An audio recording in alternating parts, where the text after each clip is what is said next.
അപ്പം ഗൈസ്, ഇന്ന് നമ്മൾ ഉണ്ടാക്കാൻ പോകുന്നത് നല്ല അടിപൊളി ഒരു ജാമ്പക്കേൻ്റെ ജ്യൂസാണ്.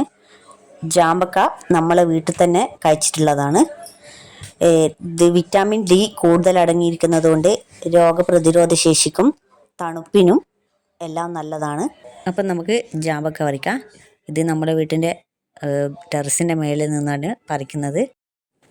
ജാമ്പക്ക പറിക്കാൻ കുറച്ച് കഷ്ടപ്പെട്ടിനെ, എന്നാലും സാരമില്ല, നല്ലതല്ലേ. അപ്പോൾ നമുക്ക് ഇത്രയും ചാമ്പക്ക കിട്ടിയിട്ടുണ്ട്. ബാക്കി കുറച്ച് മരത്തിൻ്റെ മുകളിൽ തന്നെ ഉണ്ട്. അത് നമുക്കെല്ലാം നാളെ അങ്ങ് കഴിക്കാമല്ലോ, അതുകൊണ്ട് അവിടെ തന്നെ വെച്ചതാ.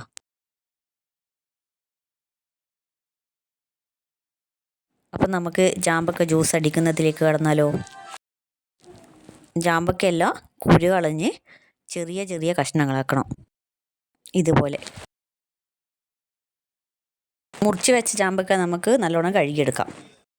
നോക്കണം, ഇതിൻ്റെ അകത്ത് പുഴു ഉണ്ടാവും, അതൊന്ന് ശ്രദ്ധിക്കുന്നത് നല്ലതായിരിക്കും.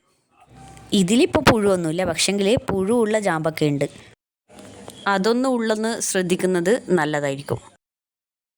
അപ്പോൾ കഴുകി വെച്ച ജാമ്പക്ക നമുക്ക് മിക്സിയുടെ ജാറിലിടാം.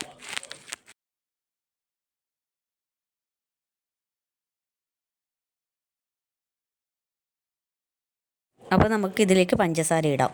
ഞാനിപ്പോൾ 2 വലിയ സ്പൂണ് പഞ്ചസാരയാണ് ഇട്ടിരിക്കുന്നത്. ഓരോരാൾ അവരവരെ മധുരത്തിനനുസരിച്ചിട്ട് പഞ്ചസാര ഇടാം. നമുക്കിവിടെ അധികം മധുരം വേണ്ട.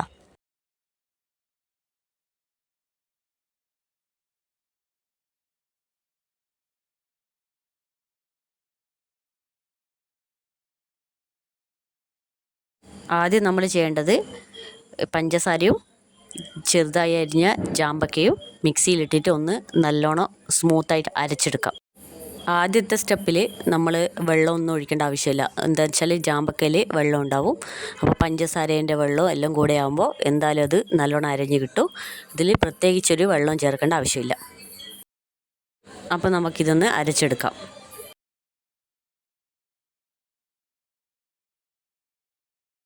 അപ്പോൾ ഇത് നല്ലോണം അരച്ച് കഴിഞ്ഞിട്ടുണ്ട്. ഇത് കണ്ടില്ലേ, വെള്ളം ചേർക്കാണ്ട് തന്നെ നല്ലൊരു ഇത് സ്മൂത്തായിട്ട് കിട്ടിയില്ലേ.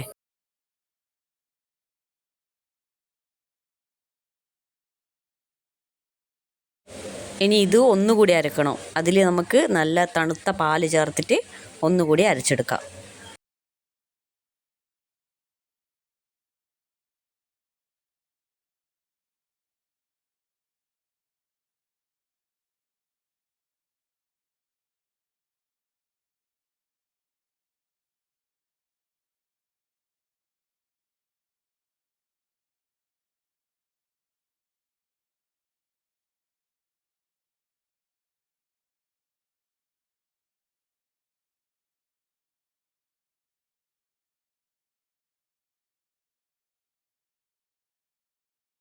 പാല് ചേർത്തിട്ട് നമുക്ക് ഒന്നുകൂടി ഇത് അടിച്ചെടുക്കാം.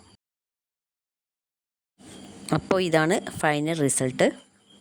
നല്ല ഹെൽത്തി ആയിട്ടുള്ള ജാമ്പക്ക ജ്യൂസ്.